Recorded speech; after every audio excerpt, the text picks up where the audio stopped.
Đấy đi xem mà.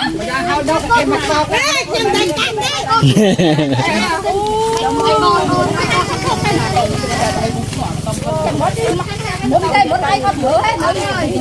Làm tên nhé, làm tên nhé.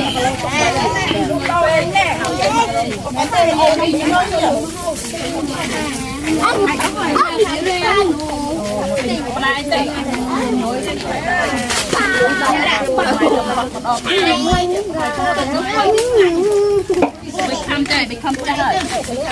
Oh, lẽ nó nghe cái mới cái tao become company. Nhỏ hai em kia mình tên con này. Một con anh bán họ bây giờ. Cái kia là còn sắp bù này còn. Họ bây giờ. Họ bây giờ không? Họ bây giờ.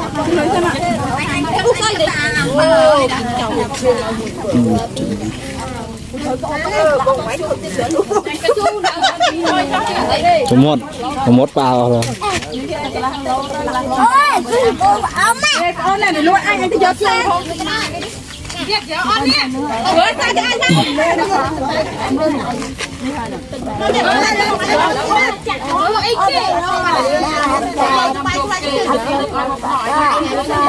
Cái mà cả lâu đấy biết ơi.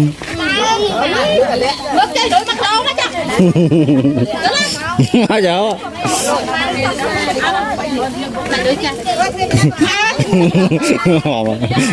Sạch này luôn. Tay cả lo cho ngay.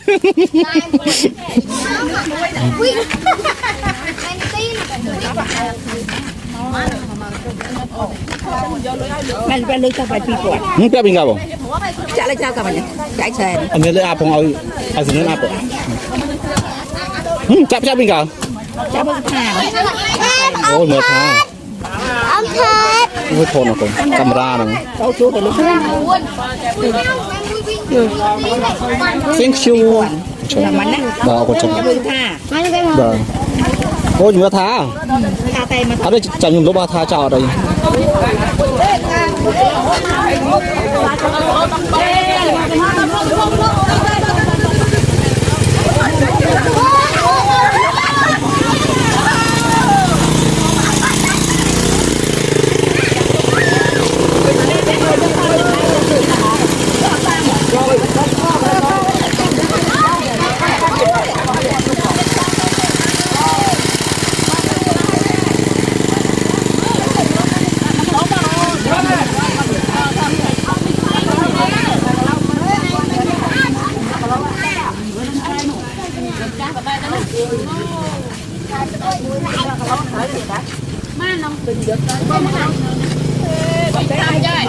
Anh cho mày.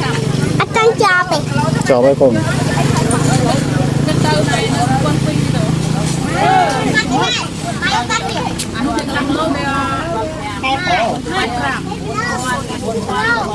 Ngồi đây ai nhiều.